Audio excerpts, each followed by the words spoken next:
Depois de semanas metralhada por Morango do Amor, por Labubu, eu precisei fazer esse vídeo. E não é um vídeo pra a gente massacrar quem usa essas trends, até porque acontece, né? Às vezes a gente cai em várias trends e eu já me vi comprando alguma coisa no TikTok só porque todo mundo tava falando e todo mundo usando. Então eu não posso ser a pessoa que julga e cospe no prato que comeu. Mas eu quero trazer uma reflexão pra gente do que tem por trás disso, de por que as pessoas fazem isso. E mais importante, nós, como marcas pessoais, como líderes do nosso negócio, eu falo muito aqui com empreendedores, com founders, a gente precisa ser quem cria as trends e não quem corre atrás delas. Como ser essa pessoa que cria as trends? Como que elas nascem? Como que eu faço para ser um trendsetter e não um replicador de trends? Porque quanto mais você se destaca replicando o que todo mundo faz, mais parecido você fica com todo mundo. E tudo bem você ter um perfil onde você faz trend atrás de trend, você pode até ter um bom engajamento, mas chega no final do ano, você vai analisar o que você fez, o que você plantou na mente das pessoas, você vai fazer uma pesquisa ali de feedback, da percepção das pessoas sobre você,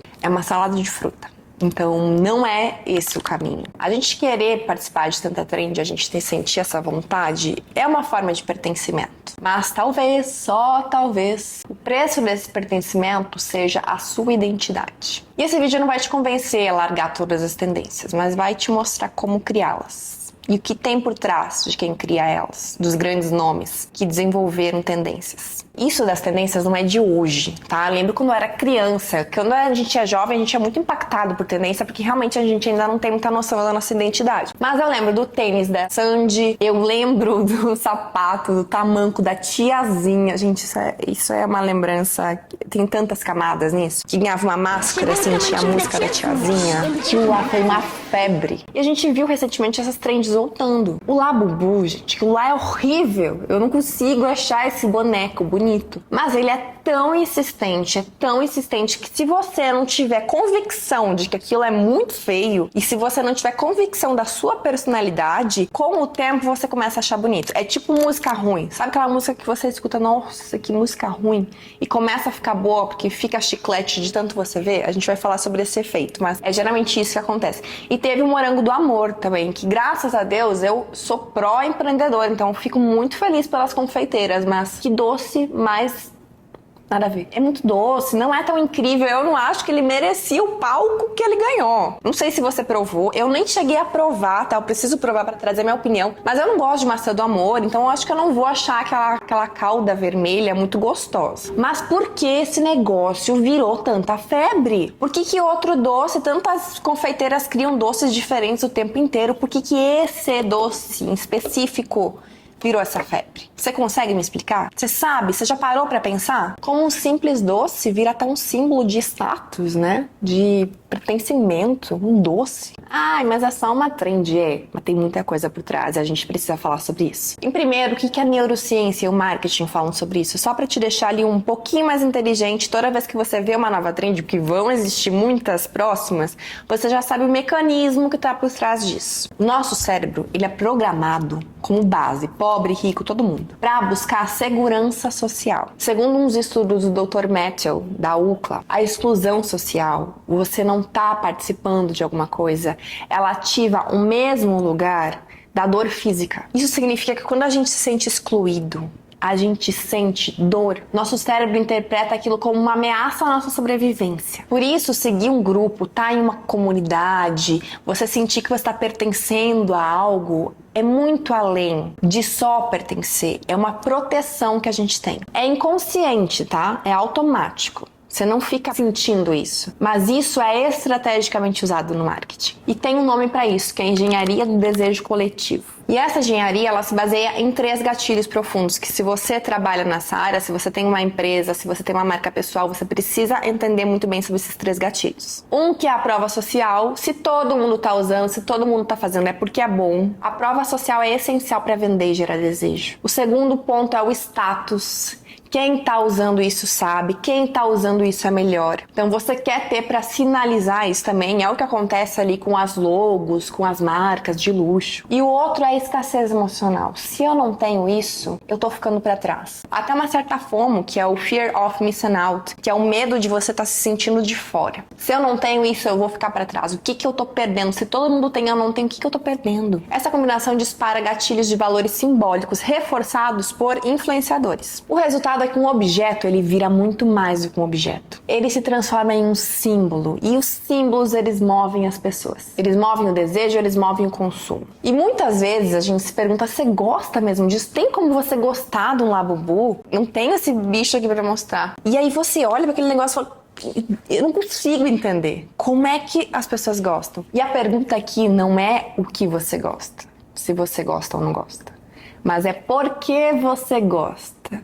Se você perguntar para um dono de Labubu por que ele gosta, ele vai te responder N coisas, mas você pode ter certeza que a maior resposta, no fundo, o que ele deveria estar respondendo é por pertencimento. É por vontade de falar que entende das tendências, que sabe, que é cool, que é rebelde. Ele muitas vezes foi manipulado a gostar daquilo. E de alguma forma, se você for analisar, geralmente as pessoas que gostam disso, não falando que elas são fracas, não quem sou eu para julgar, eu estaria generalizando. Mas de certa forma, são pessoas que não têm umas opiniões muito posicionadas, muito fincadas. São pessoas que realmente às vezes estão encontrando estilo, gostam de várias coisas ao mesmo tempo.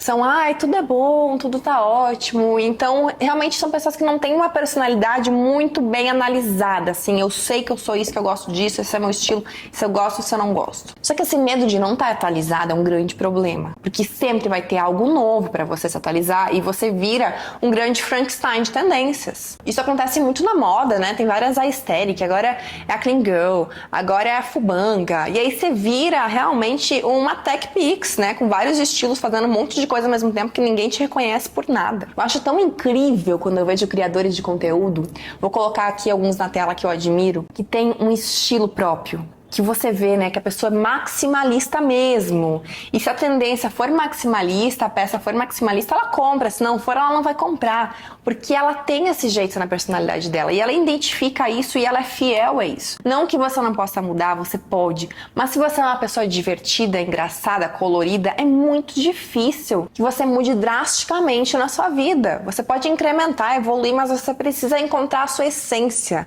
A sua essência vem da sua personalidade. Tá, e gente que segue tendência a gente vê de monte, mas quem são as pessoas que estão por trás, que criam as tendências? O que elas fazem? Como elas fazem? Eles não se perguntam se algo tá em alta, em baixa. Eles não fazem perguntas se as pessoas gostam disso ou não. Não fazem pesquisa de aprovação. Eles sentem que algo tá saturado e eles observam isso. Isso incomoda eles e eles criam uma nova ideia, um novo ponto de vista, uma nova vibe. E isso tem um nome também, é liderança simbólica. E eu falo muito disso no DNA Differ. Porque a gente, no DNA Differ, que eu falo, né, que todos os meus alunos, eles têm esse pensamento de um visionário, de enxergar na frente, de questionar o mercado, de repensar se realmente é assim que se faz, o que ele pode fazer de diferente, como ele pode criar uma tendência. Esse é muito DNA Differ, que eu tanto falo para os meus alunos. E essa liderança simbólica é quando uma pessoa ela tem tanta convicção do que ela pensa, do que ela é, da história dela, uma pessoa que passa segurança do que acredita, que fala com segurança, ela com certeza vai ter admiradores. Muitas vezes ela fala um monte de merda. Tá? Ela não sabe nem o que tá falando, mas a segurança que ela passa faz toda a diferença. E ela tem gosto próprio, então ela usa às vezes umas coisas assim meio, nossa, mas de onde essa criatura tirou isso aí? Ou, né, tipo, diferente, e as pessoas observam isso. Ela tem um posicionamento claro, você quer ouvir a opinião dela em algum momento também, porque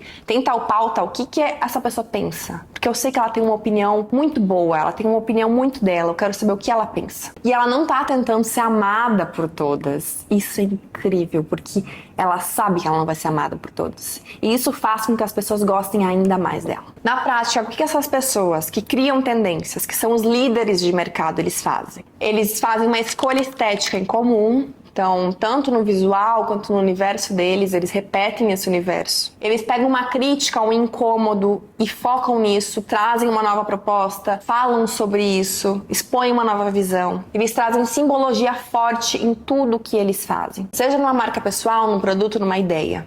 É algo que eu tomei muito cuidado quando eu criei toda a minha marca pessoal. Que o meu pensamento, ele tivesse muito claro em tudo o que eu faço no universo visual. Quando a pessoa bate o olho nas minhas coisas, ela sente a mensagem que eu quero passar. E elas geram desejo porque elas representam algo, não é só porque elas são bonitas, mas elas representam uma vida, uma inspiração. E como você faz para criar essa trend sem perder essa personalidade? Tem duas formas de fazer isso. Ou é pelo desejo, que é o que acontece nessas trends de produtos, ou a partir do incômodo e de uma ideia. Se você quer criar uma trend a partir de um produto ou de uma estética, viralizar o seu produto, esse item ele precisa virar um símbolo. E você cria um desejo, mas não é um desejo por funcionalidade, não é porque o seu batom é bom, não é porque o seu negócio ali é prático. Não, é maior, é um desejo emocional. E muitas das vezes esse desejo, ele vem através do líder dessa comunidade. É muito importante que tenha um líder ou que tenham influenciadores para trazer esse desejo,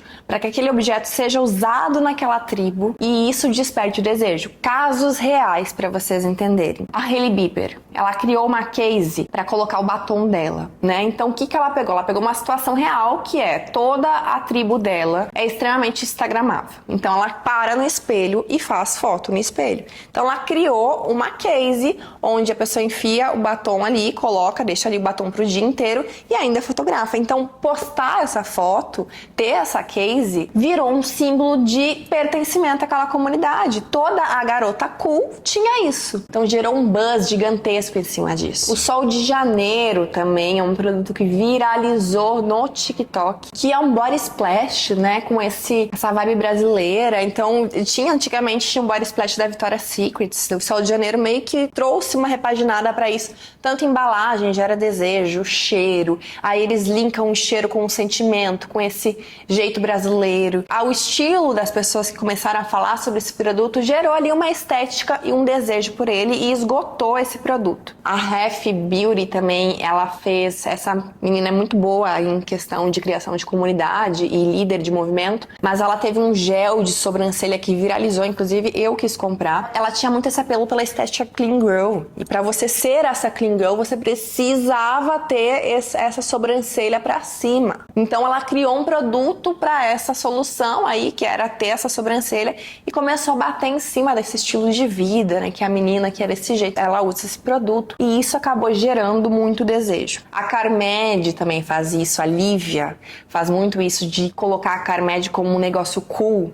Então ela usa a Carmed na bolsa, ela usa ela como chaveiro, ela usa na roupa. Então ela vai trazendo ele, não é mais usual, é um item de moda. Então acaba gerando esse desejo nas pessoas. Esse desejo da Carmed também foi gerado por conta das collabs que eles fizeram, né? Então, eu gosto de tal produto, gosto de Fini, adoro o cheiro de Fini, então eu quero um Carmed da Fini. Então eles começaram a gerar esse desejo também por essa troca de autoridades. E mesmo você sendo uma pequena empresa, tem como você fazer isso localmente. É até mais fácil, mas tem como você fazer isso localmente. Você analisando as pessoas que você tem ao seu redor, o tipo de cliente que você tem, o estilo de vida deles e criando ali um ritual, um desejo para o seu objeto, para o seu produto no dia a dia deles. O outro caminho também é você criar a partir de uma bandeira, de um incômodo, de algo ali que é um símbolo da sua comunidade. E aí a gente entra em exemplos como Ana Castela, que ela é a líder das boiadeiras, né? Enfim, tem todas aquelas músicas com as histórias bonitas, de onde ela veio,